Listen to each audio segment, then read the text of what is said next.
प्रश्न है इसका। सभी प्रश्नों का एकदम राइट आंसर आपको मिलेगा। 100 प्रश्न आज हम करवाएंगे। चलिए शुरू करते हैं। आधुनिक काल को गद्यकाल किसने कहा था? तो आधुनिक काल को गद्यकाल आचार्य रामचंद्र शुक्ल ने हिंदी साहित्य के इतिहास, यानी इनकी जो पुस्तक है हिंदी साहित्य का इतिहास, उसमें इन्होंने आधुनिक काल को गद्यकाल की संज्ञा दी है, आधुनिक काल को गद्यकाल कहा है। उक्ति व्यक्ति प्रकरण ये दामोदर शर्मा की एक रचना है। ठीक है, किसकी रचना है? तो दामोदर शर्मा की। कविवचन सुधा जानते हो, हरिश्चंद्र चंद्रिका, कविवचन सुधा, बालाबोधिनी, ये भारतेंदु हरिश्चंद्र की एक पत्रिका है। ठीक है, कविवचन सुधा के संपादक कौन है? Bharatendu Harishchandra. Fort William college की स्थापना कब हुई? तो फोर्ट विलियम कॉलेज की स्थापना सन 1800 ईस्वी में हुई थी। भारत दुर्दशा नामक नाटक के रचयिता कौन है? तो भारत दुर्दशा भारतेंदु हरिश्चंद्र जी का है। ठीक है, भारत दुर्दशा नाटक भारतेंदु हरिश्चंद्र जी का है। और भारत दुर्दशा प्रताप नारायण मिश्र ने भी लिखा है, लेकिन वो दूसरी विधा है। हिंदी की प्रथम, अगर भारत दुर्दशा नाटक की बात की जाए तो ये आपके भारतेंदु हरिश्चंद्र जी का है। हिंदी की प्रथम आधुनिक कहानी कौन सी है? तो रानी केतकी की कहानी, 11 वर्ष का समय, आकाशदीप, इंदुमती। इंदुमती ही आधुनिक प्रथम कहानी मानी जाती है हिंदी की। ठीक है, तो इंदुमती सही है। चलिए, आचार्य महावीर प्रसाद द्विवेदी ने क्या किया?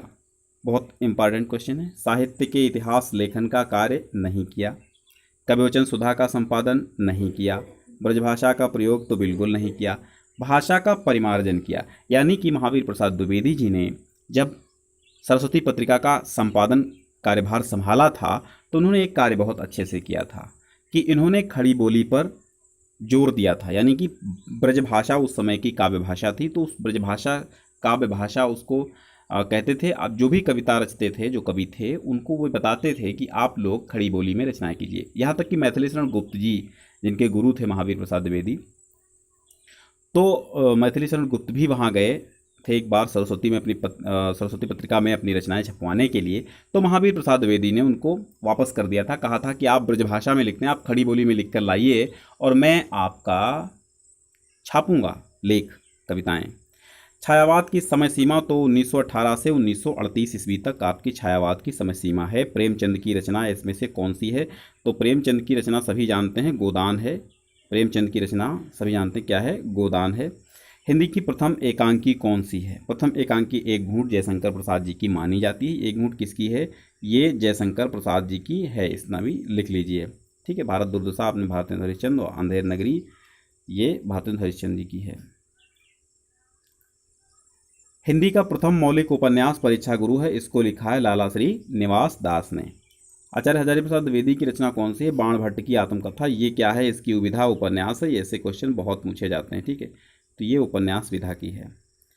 अब निम्नलिखित में से कोई एक कथन सत्य है, उसको पहचान कर आपको लिखना है। तो कामायनी जयशंकर प्रसाद की रचना है, यह है, बिल्कुल सही है। गोदान प्रताप नारायण की नहीं है। अब देख लेते हैं, हंस पत्रिका के संपादक जयशंकर प्रसाद नहीं है। रंगभूमि उपन्यास ये प्रेमचंद जी का है। राग दरबारी की विधा क्या है? राग दरबारी उपन्यास है जिसके लेखक हैं श्रीलाल शुक्ल। ठीक है, श्रीलाल शुक्ल ने राग दरबारी लिखा है। निंदारस हरशंकर प्रसाई आप में पाठ भी है। वर्ण रत्नाकर ये जो है ज्योतिरीश्वर ठाकुर की है। वर्ण रत्नाकर मैथिली भाषा में। ठीक है, ज्योतिरीश्वर ठाकुर ऐसे लिखा जाता है। ज्योतिरीश्वर ठाकुर की रचना है क्या? वर्ण रत्नाकर, मैथिली भाषा में। आनंद कादम्बिनी बद्री नारायण चौधरी प्रेमघन इसके संपादक थे। ठीक, रेखा चित्र पर आधारित रचना है। क्या भूलूं क्या याद करूं हरिवंश राय बच्चन की आत्मकथा है। साहित्यालोचन आलोचना है। मुद्रा राक्षस नाटक है। और अतीत के चलचित्र ये आपकी सही है, रेखा चित्र है महादेवी वर्मा का। परख सुनीता, जैनेन्द्र सुखदा, कल्याणी विवर्त ये सब रचनाएं जैनेन्द्र कुमार की हैं। क्षण बोले कण मुस्काए, कन्हैयालाल मिश्र प्रभाकर, देखिए का आंसर इसका सही है। कबीर आलोचना ग्रंथ हजारी प्रसाद द्विवेदी का है। बाणभट्ट की आत्मकथा हजारी प्रसाद द्विवेदी की है। कुटज हजारी प्रसाद द्विवेदी का है। अशोक के फूल हजारी प्रसाद द्विवेदी का है। आलोक पर्व हजारी प्रसाद द्विवेदी का है। एकात्म मानववाद पंडित दीनदयाल उपाध्याय का है। माता भूमि पुत्रो अहम पृथिव्या वासुदेव शरण अग्रवाल राष्ट्र के स्वरूप में कहते हैं। भारतेंदु युग के निबंधकार कौन हैं? भारतेंदु युग के निबंधकार पंडित प्रताप नारायण मिश्र हैं। बहुत महत्वपूर्ण निबंधकार हैं पंडित प्रताप नारायण मिश्र।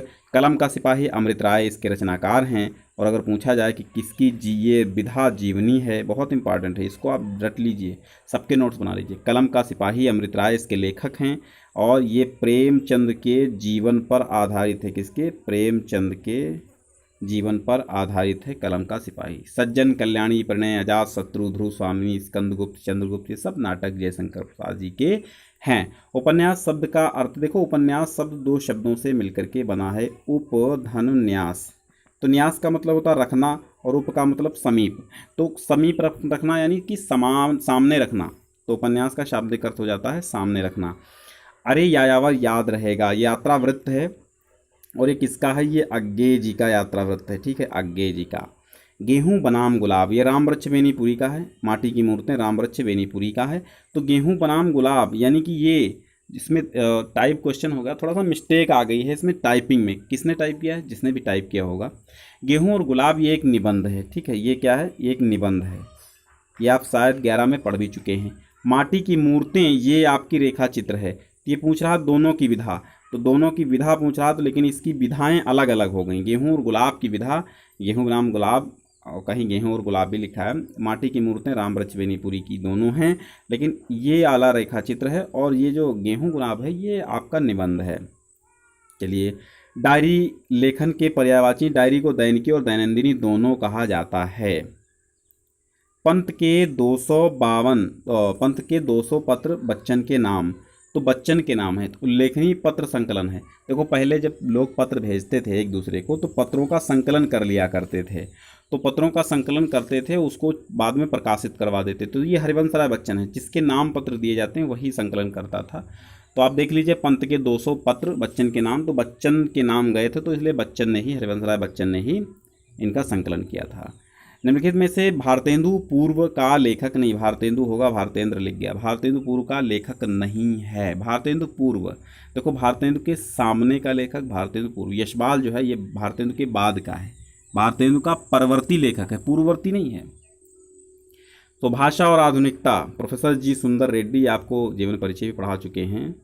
काशी नागरी प्रचारणी सभा की स्थापना किसने की है? श्याम सुंदर दास ने की। 3 लोगों ने की थी। ठाकुर रामचंद्र भी इसमें शामिल थे, श्याम सुंदर दास हैं और एक कोई लोग थे, मुझे ध्यान नहीं है। तो 3 लोगों ने मिलकर के काशी नागरी प्रचारणी सभा की स्थापना की थी। और इस काशी नागरी प्रचारणी सभा का मुख्य उद्देश्य था कि देवनागरी लिपि यानी कि हिंदी को जन जन तक पहुंचाना, हिंदी का प्रचार और प्रसार करना। आचार्य हजारी प्रसाद द्विवेदी की रचना है अशोक के फूल। ठीक है, आदिकाल का ग्रंथ नहीं है। आदिकाल का ग्रंथ कौन सा नहीं है? सूरसागर, परमाल रासो, संदेश रासक और पृथ्वी। तो सूरसागर ये भक्ति काल का ग्रंथ है, बाकी ऑप्शन गलत हैं, यहाँ पे नहीं है, तो इसको भी ध्यान देना है। तो सूरसागर जो है खा वाला आंसर इसका सही है। भारतेंदु युग के लेखक नहीं हैं। भारतेंदु युग के लेखक कौन नहीं है? तो भारतेंदु युग के महावर पीर प्रसाद द्विवेदी नहीं, क्योंकि द्विवेदी युग के हैं भैया। 42वां प्रश्न है, निंदारस हरिशंकर परसाई, बहुत इंपॉर्टेंट है। भूत के पांव पीछे, पगडंडियों का जमाना, हरिशंकर परसाई आपने देखा, हमने जीवन परिचय में पढ़ाया था। हिंदी साहित्य का इतिहास किसने लिखा? हिंदी के साहित्य इतिहास के लेखक कौन हैं? तो ये आचार्य रामचंद्र शुक्ल हैं। सन 2002 में भारत के 11वें राष्ट्रपति बने थे doctor APJ Abdul Kalam. Vision 2020 ये डॉक्टर APJ अब्दुल कलाम की कृति है। पाजेब, एक रात, मास्टर जी, 2 चिड़िया, डावी अंकुर, ये सब कहानियाँ हैं। ठीक है, तो ये कहानी है। पाजेब जैनेंद्र की कहानी, ये सब कहानी किसकी हैं? जैनेंद्र की। ये भी नोट कर लेना, ये जैनेंद्र की कहानियाँ हैं। झरोखे, तमस, कणियाँ, भीष्म साहनी ने लिखा है, ये उपन्यास हैं। वीरगाथा काल के कवि हैं चंद्रबरदाई, वीरगाथा काल के कवि हैं। बाणभट्ट की आत्मकथा एक उपन्यास है, भाग्यवती श्रद्धाराम फिल्लौरी द्वारा लिखी गई है। प्रेमचंद किस रचना के लेखक नहीं हैं? तो पंच परमेश्वर लिखा है, कफन लिखा, नमक का दरोगा। तो ममता के जो हैं ये आपके प्रसाद हैं। ठीक है, ममता के लेखक प्रसाद जी हैं, शंकर प्रसाद जी। हिंदी की प्रथम कहानी कौन सी है? हिंदी की प्रथम कहानी इंदुमती है। ठीक, कुछ लोग 11 वर्ष का समय भी मानते, कुछ लोग दुलाई वाली मानते, लेकिन नहीं, Indumati is the most important है और इंदुमती ही सर्वमान्य है। गोरा बादल की कथा के लेखक कौन हैं? गोरा बादल की कथा, देखो इसमें चारों ऑप्शन गलत हैं, आप भ्रमित मत होइए। गोरा बादल की कथा जटमल ने लिखा था, आप सब पढ़ते आए हैं, जटमल कृत है, तो जटमल ने लिखा था। कौन सी रचना कहानी है? कौन सी रचना कहानी है बताइए। उसने कहा था ये चंद्रधर शर्मा गुलेरी, ठीक है, ये चंद्रधर शर्मा गुलेरी, ये गुलेरी की एक कहानी है, उसने कहा था। इसमें डाकू ननकू सिंह होते हैं, बहुत मस्त कहानी है ये। तितली जयशंकर प्रसाद की है, ध्रुवस्वामी जयशंकर प्रसाद की है और गोदान जयशंकर प्रसाद की है। तितली उपन्यास है, ध्रुवस्वामी नाटक है, गोदान उपन्यास है और कहानी इसमें उसने कहा था। 56वां प्रश्न है, आकाशदीप कहानी जयशंकर प्रसाद जी की है, आप पढ़ चुके हैं। निबंध विधा का प्रारंभ किस युग में हुआ था? निबंध विधा का प्रारंभ भैया भारतेंदु युग में हो गया था, क्योंकि पंडित प्रताप नारायण मिश्र भारतेंदु युग के लेखक हैं और उन्होंने ही निबंध प्रारंभ किया था। संस्कृति के 4 अध्याय रामधारी सिंह दिनकर की ये रचना है। चिंतामणि किस विधा की है? चिंतामणि निबंध संग्रह है, ये रामचंद्र शुक्ल जी का है। वसीयत किस विधा की रचना है? वसीयत भगवती चरण वर्मा की एक कहानी है, ठीक है, तो ये कहानी विधा की और वसीयत है किसकी? तो भगवती चरण वर्मा की। निम्नलिखित रचनाओं में से कौन सी रचना रेखा चित्र है? रेखा चित्र, चित्रलेखा उपन्यास है, चंद्रगुप्त नाटक है, विचार प्रवाह निबंध है और अतीत के चलचित्र ये महादेवी वर्मा का रेखा चित्र है। तो का वाला आंसर सही है आपका। आलोचना के क्षेत्र में देखो, ऐसे आंसर देना बहुत बड़ी बात है, लेकिन आंसर का थोड़ा सा उसके आसपास देख लेना बहुत बड़ी बात होती है। आसपास भी आपको देखते चलना है कि रामचंद्र शुक्ल का अगर हमने बता दिया चिंतामणि, तो वो विधा भी बतानी चाहिए ना, विधा भी कौन सी है, तो इस सब आ जाता है ना। तो चारों तरफ क्वेश्चन के झांकना चाहिए। आलोचना के क्षेत्र में सर्वाधिक उल्लेखनीय कौन है? आलोचना के क्षेत्र में भैया रामचंद्र शुक्ल सर्वाधिक उल्लेखनीय हैं। कुटज किस विधा की रचना है? कुटज निबंध है, पढ़ ही चुके हैं हजारी प्रसाद द्विवेदी जी का। हिंदी एकांकी का जनक कौन है? तो हिंदी एकांकी का जनक कौन है बताइए। हिंदी एकांकी का जनक भारतेंदु हरिश्चंद्र को माना जाता है, क्योंकि उन्होंने ही प्रारंभ किया था। निम्नलिखित में से कौन सी रचना भारतेंदु की है? भारत दुर्दशा भारतेंदु की है। लक्ष्मी का स्वागत उपेंद्र नाथ अश्क की एकांकी है। नूतन ब्रह्मचारी, ठीक है, नूतन ब्रह्मचारी क्या है? ये उपन्यास है। एक अजान सौ सुजान नूतन ब्रह्मचारी, ये बालकृष्ण भट्ट की है। ठीक, किसकी है? बालकृष्ण भट्ट की नूतन ब्रह्मचारी रचना है और ये उपन्यास है।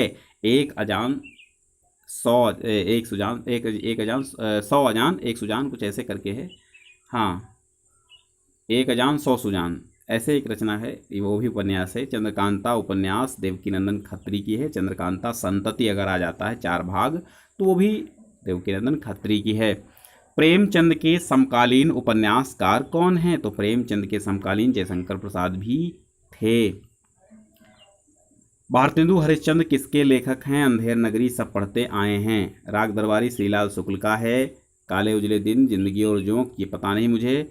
हरिऔध का पूरा नाम क्या है? हरिऔध, अयोध्या सिंह उपाध्याय हरिऔध। हिंदी का प्रथम नाटक कौन सा है? हिंदी का प्रथम नाटक नहुष माना जाता है, तो यह है नहुष। भारतीय आचारों के अनुसार नाटक के तत्वों की संख्या 5 मानी गई है। कितनी? 5। रानी केतकी की कहानी मुंशी इंशाअल्लाह खां ने लिखा है। 11 वर्ष का समय आचार्य रामचंद्र शुक्ल की एक कहानी है, जो हिंदी की कुछ विद्वानों ने पहली कहानी भी माना है, लेकिन स्वयं आचार्य रामचंद्र शुक्ल ने इंदुमती को हिंदी की पहली कहानी माना है। खड़ी बोली गद्य के उन नायकों में से कौन हैं? तो खड़ी बोली गद्य के उन नायक महावीर प्रसाद द्विवेदी हैं। वैसे तो उन नायक मुंशी सदा सुखलाल भी थे, लेकिन खड़ी बोली के उन नायक महावीर प्रसाद द्विवेदी जी हैं, क्योंकि खड़ी बोली पर जोर किसने सर्वाधिक दिया था? ये आपके महावीर प्रसाद द्विवेदी जी ने दिया था। ठीक, तो आप इन्हें याद रखिए। वर्तमान युग में हिंदी गद्य से क्या तात्पर्य है? हिंदी गद्य से तात्पर्य वर्तमान युग में खड़ी बोली है। हिंदी गद्य की विधा नहीं है खंड काव्य, ये तो काव्य की विधा है। आधुनिक काल को गद्यकाल आचार्य रामचंद्र शुक्ल, डबल क्वेश्चन हो गया। भाषा योग वशिष्ठ राम प्रसाद निरंजनी जी की है। खड़ी बोली गद्य का व्यवस्थित विकास कब से हुआ? खड़ी बोली गद्य का व्यवस्थित विकास 19वीं शताब्दी से हुआ। अरे यायावर याद रहेगा, यात्राव्रत है अज्ञे जी का। मेरा परिवार संस्मरण है, किसका? महादेवी वर्मा जी का है। 84 क्वेश्चन है, हिंदी का प्रथम यात्रावृत्त कौन सा है? सरयू पार की यात्रा हिंदी का प्रथम यात्रावृत्त है। विषकन्या, अपराधिनी, पुष्पहार, ये कहानी संग्रह किसके हैं? किसके हैं ये कहानी संग्रह? विषकन्या, पुष्पहार, अपराधिनी, ये कहानी संग्रह किसके हैं? इनमें से कोई ऑप्शन भैया सही नहीं है, इनमें से कोई ऑप्शन सही ही नहीं है। ये शिवानी, एक लाटी जिन्होंने लिखी है, शिवानी लाटी के जीवन परिचय में जाके आप देखिएगा, उनकी ये रचनाएं हैं। ठीक है, तो देख लीजिए, क्वेश्चन ऐसे बोर्ड से भी गलत आए हैं, किसी ने टाइप करके छोड़ा है। अमरकांत का जन्म 1925 ईस्वी में हुआ था। कर्मनाशा की हार, मुर्दा सराय, भेड़िए, ये शिव प्रसाद सिंह की है, आप जानते हैं। अलग अलग वैतरणी, गली आगे मुड़ती है, किस विधा की रचनाएं हैं? अलग अलग वैतरणी और गली आगे मुड़ती है, ये उपन्यास हैं। उसने कहा था, चंद्रधर शर्मा गुलेरी, सुखमय जीवन, बुद्धू का कांटा, ये सब चंद्रधर शर्मा गुलेरी की कहानियाँ हैं। विपथगा, कोठरी की बात, शरणार्थी, जयदोल, ये सब किसकी हैं? का सच्चिदानंद हिरानंद वात्स्यायन अज्ञे की कहानी संग्रह हैं।